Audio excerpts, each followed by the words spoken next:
வணக்கம் ரோகளே. நான் இப்போ உங்களை ஆரம்பத்தில் புள்ளியாரை காட்டி புள்ளியாரிலேருந்து முத்தியங்கட்டு குளத்துக்கு போகணுன்னு சொல்லி உங்களை இப்படி இழுத்து கொண்டு வந்து விட்டு இப்போ முத்தியங்கட்டில் நிற்கிறோம். பாருங்க, முத்தியங்கட்டு ஒரு பக்கத்தில் நிற்கிறோம்.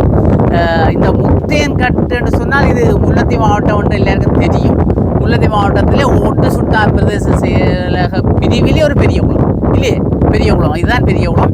ஆனால் வடக்கிலே என்று சொல்லக்கூடாது. வடக்கிலே அங்கால இடமட கிடக்கு, அது தாய் புள்ளிகள் மாதிரி இதுவையெல்லாம் இவர் சின்ன குளம். ஆனால் எங்களுடைய ஒட்டு சுட்டாம் பிரதேசத்தில் ஒரு பெரிய குளம், நிறைய விவசாயம் செய்கிறது இருக்கிற பாருங்க எப்படி அழகாக இருக்குது. இப்போ என்னென்னு சொன்னால் அது தண்ணி உள்ள நேரம் வந்தால் தான் மிக அழகாக இருக்குது. நான் இப்போ முன்னுக்குள்ளாக வந்துட்டேன். மாறி மழை இந்நேரம் பெய்து முட்டி இருக்கணும், மழை இல்லை, அதுதான் இப்படி குளம். அதை நான் முட்டின பிறகு இந்த தண்ணி பாயக்கு இருக்கும், உங்களுக்கு கொண்டு வந்து காட்டுவோம். அப்போ பாருங்க இங்கே பாருங்க, இவ்வளோ பிரதேசம் கொண்டு பாருங்க, அப்படியே கடல் மாதிரி கிடக்கு.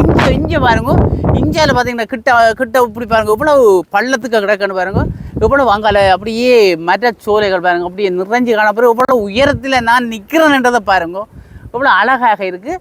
இப்போ இதை பற்றி என்னென்னு சொன்னால், நான் எனக்கு இந்த குளத்தை தான் தெரியும். குளத்திலே எத்தனை அடி தண்ணி நிற்கிது, எத்தனை விவசாயிகள் இதான பயனடையினவன்ட்டு எங்களுக்கு தெரியாது. அப்போ இங்கே முத்தியங்காட்டில் ஒருத்தர் என் நண்பன் ஒருத்தர் இருக்கிறார். அவர் ஒரு சைவ புலவர் கூட. சைவ புலவரில் இருந்தால் எனக்கு ஒரு அறிமுகம், ஒரு கவிஞன். அப்படி அவர் இப்போ சிவசக்தி ஆன்மீக நிலையம் ஒன்றை ஆரம்பித்து சமூக தொண்டு செய்து கொண்டு இருக்கிறார். சமூகத்துக்கு ஆன்மீகத்தை பற்றிய ஒரு விழிப்புணர்வை கொடுக்கணும் என்று துண்டு பிரசுரங்கள் புத்தகங்கள் அடிக்கிற அந்த நிலையிலே அவர் ஈடுபட்டு கொண்டிருக்கிறார். இப்போ அவரை வச்சு அவர் கமந்தல இதுக்குள்ளேயும் வேலை செய்தவர். அப்போ அவருக்கு இந்த கமத்தை பற்றி விவசாயத்தை பற்றி தெரியும். முன்னாடி அவரையும் இழுத்து கொண்டு வந்தான். இந்த குளத்தில் எப்படி தண்ணி எவ்வளோ நிற்கிது, இந்த விவசாயத்துறை எப்படி இருக்குன்றதை கேட்கலாம், உங்களுக்கு அதை சொல்லலாம்ன்றதுக்காக. இப்போ நீங்கள் இந்த அழகை பார்த்துட்டீங்க தானே. இப்போ நான் அந்த குளக்கட்டின் பரிமாணங்களை பற்றி ஒரு அவரோடையும் கேட்போம். வணக்கம், எப்படி சுகமாக இருக்கிறீங்களோ? இப்போ நான் உங்களை கூப்பிட்டது நட்பின் ரீதியெலாம் கூப்பிட்டோம் முதல். ஆனால் எங்களுடைய உறவுகளுக்கு நான் அந்த குளத்தை காட்டுறதுக்கு வந்தேன். உண்மையிலே நீங்கள் சொன்ன புறம் பார்த்து அழகு, அது அந்த கடல் மாதிரி இருக்கே மழை இருக்கேக்கான் அழகாக இருக்கவில்லை. ஆனால் இருந்தாலும் அது அழகு தான். எனக்கு இப்போ என்னென்னு சொன்னால், எங்களோட உறவுகளுக்கு இந்த குளத்தை பற்றி இருக்கா. அந்த குளத்திலே இவ்வளவு தண்ணி அடக்கலாம், உப்பு எத்தனை அடி நிற்கிது, எனக்கு ஒன்றும் தெரியல. பார்க்க ஒரே குளமாக கிடக்குது. அதே இருக்கா எங்கள்கிட்ட உறவுகளுக்கு சொல்லுங்க. ஆகும் குளத்தை பற்றி மிகப்பெரிய குளம் இந்த முத்தையங்கட்டை குளம். ஆரம்ப காலத்தில் இந்த குளம் வந்து மண்மலை குளம் என்று அழைக்கப்பட்டது. தற்போது வந்து 6000 ஏக்கர் அளவில் 6000 பயிர் செய்யக்கூடிய மாதிரியான இந்த பக்கம் 6000 ஏக்கர் பயிர் செய்யக்கூடிய நிலைமை இருக்கு. அதுக்கு கூட இருக்குதான் இந்த குளத்திலிருந்து தண்ணி தேக்கி பாயக்கூடியது 6000 ஏக்கர் இருக்கிறது.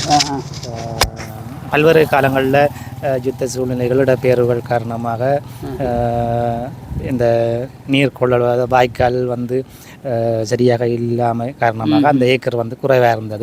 இப்போ வந்து மீள் குடியேற்றத்தின் குளக்கட்டுகள் புனரமைக்கப்பட்டு வாய்க்கால்கள் புனரமைக்கப்பட்டிருக்கின்றது. அதன் பயனாக இப்போ வந்து அதிகமான பயிற்சியில் மக்கள் ஈடுபட்டு கொண்டிருக்கின்றார்கள். அப்போ இந்த குளத்தை நம்பித்தான் இந்த பிரதேசம் வந்து இருக்கிறது. அப்போ அந்த வகையில் இப்போ வந்து 10 அடி தண்ணி அளவில் நிற்கிது. 24 அடி தண்ணி நிற்கிது. அதை இவ்வளோத்துக்கு குளம் வந்து நிறைந்திருக்க வேண்டும். ஆனால் கட்டு எல்லாம் மட்டமாக நிற்குமே. உங்களுக்கு எத்தனை மொத்தமாக எவ்வளோ அடி தண்ணி இதுக்கு தாங்கும்? 24 அடி தான் அதை தேக்குறது. மேலும் தேக்கலாம். வான் அதுக்கு மேலே போனால் அபேஸ் அப்படியே முல்லைத்தீவு மாவட்டத்தை கொண்டு ஓடும். அப்போ 24 அடி தாக்கி பிடிக்கும்.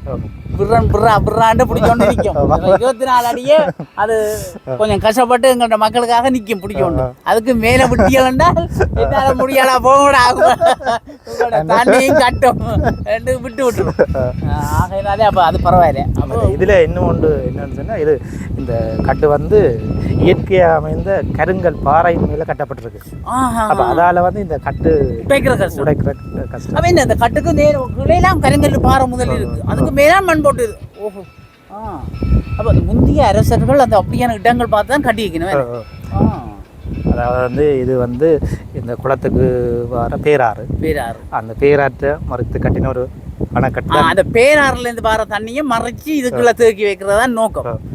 அல்லாடி அவ்வளவும் கடலுக்கு போயிடும். இது வந்து நந்தி கடலுக்கு போய் சேரும். நந்தி கடலுக்கு போய் சேர்ந்து அப்படியே வட்டுவாலில் போய் அப்படியே கடலில் போய் சேரும். இந்த நந்திக்கு இந்த கழிவு தண்ணி இந்த பேராத்தில் வர தண்ணி அதை பயன்படுத்தி நிறைய ஏக்கர் பயிற்சியை கள்ளியடியில் செய்யப்படும்.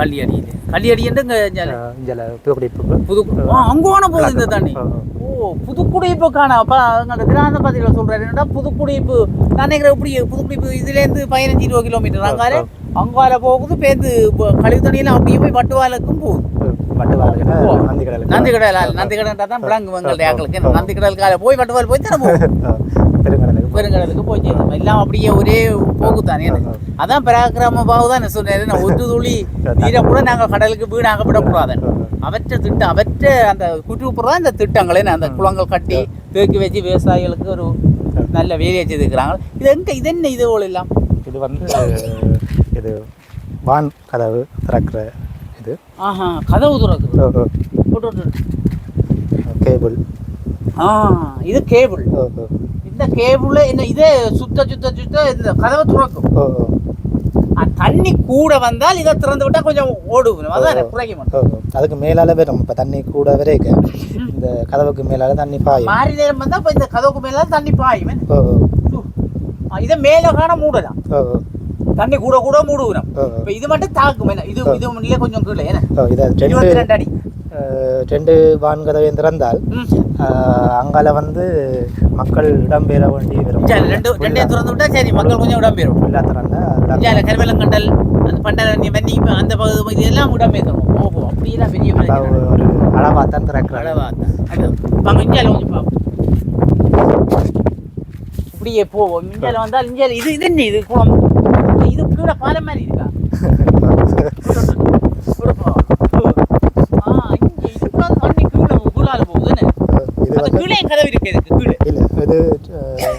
இது வான்.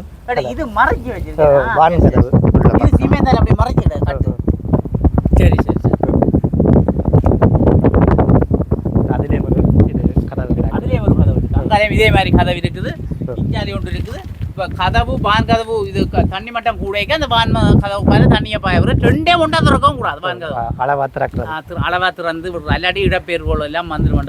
இதால வேகமா போச்சுன்னு சொன்னா இவ்வளோ வேகம். ஏன்னா இது ஃபுல்லா நான் நினைக்கிறேன் மாறி காலத்துல இப்படியே ஃபுல்லா ஒரே தண்ணி காடா தான் இருக்கு. தண்ணி கடா இருக்கும், அழகா இருக்கும். இப்போ அழகு இல்லாதான் கிடக்கு. மக்கள் வந்து பல இடங்கள்ல இருந்தும் வந்து சைட்ல வந்து இரண்டமட குளத்துல வான் பாய் அந்த போன மாதிரி அந்த பக்கம் இந்த பக்கம் எல்லாம். ஆனா பாதுகாப்புவா இருக்கணுமே. இது இப்போ இந்த இது எங்க விவசாயத்துக்கு போதும். இப்போ மழை இது வந்து விவசாயத்துக்கு போய் கொண்டிருக்கு. இது வந்து வலதுகரை வாய்க்கால். இதே மாதிரி அந்த குளத்தின் அந்த தொங்கல்ல இடதுகரை இருக்குது. அந்த பக்கத்தால போகும். அது என்ன அதுல ஏதோ தண்ணி கழிவு தண்ணி மாதிரி ஒரு அதில் வந்து அந்த அதில் ஊரில் அதுல ஊர். சரி, அப்போ நாங்கள் அந்த குளத்தின் கட்டின் பரிமாணம் கேட்டு நாங்கள் இப்போ அவர் சொல்லியிருக்கிறார் 6000 ஏக்கர் காணிக்கு மேலே மக்கள் இங்கே விவசாயம் செய்து கொண்டு இருக்கிறார் என்று சொல்கிறார். இந்த நிலத்தில் இந்த குளத்தில் இருந்து 6000 ஏக்கர் அப்போ கிட்டத்தட்ட முத்தியங்கட்டில் எத்தனை ஆயிரம் மக்கள் வாழ்கிறார்கள்? முத்தியங்கட்டில் அது கிணத்தவ கூடத்தான் வலதுகரை இடதுகரை என்று நான் நினைக்கிறேன். இது வலதுகரை, அதே மாதிரி அந்த கதவுக்கு அங்கால் பக்கம் இடதுகரை. ஆனால் எல்லா பிரதேசத்திலையும் மக்கள் கூட வாழ்ந்து கொண்டு இருக்கிறார்கள். சரி. நல்ல ஒரு சந்தோஷமான வாழ்க்கை, கிராம வாழ்க்கை, அமைதியான வாழ்க்கை.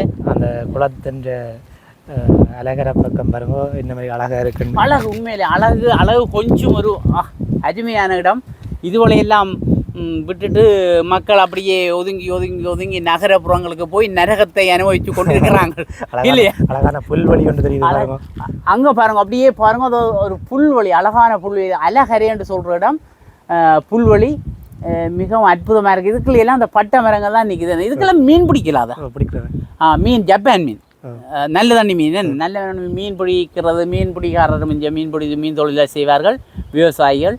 அப்போ உறவுகளுக்காக நாங்கள் இதை உங்கள்கிட்ட கேட்டு பெற்றிருக்கிறோம். மிக்க நன்றி. நாங்கள் மீண்டும் மழை பெய்து குளம் முட்டைக்கு என்னுடைய வந்து எனக்கு இதை பற்றியான விளக்கங்கள் சொல்லி உறவுகளுக்கும் நன்றி கூறி விடைபெற்றுக் கொள்வோம். நன்றி உறவுகள். நன்றி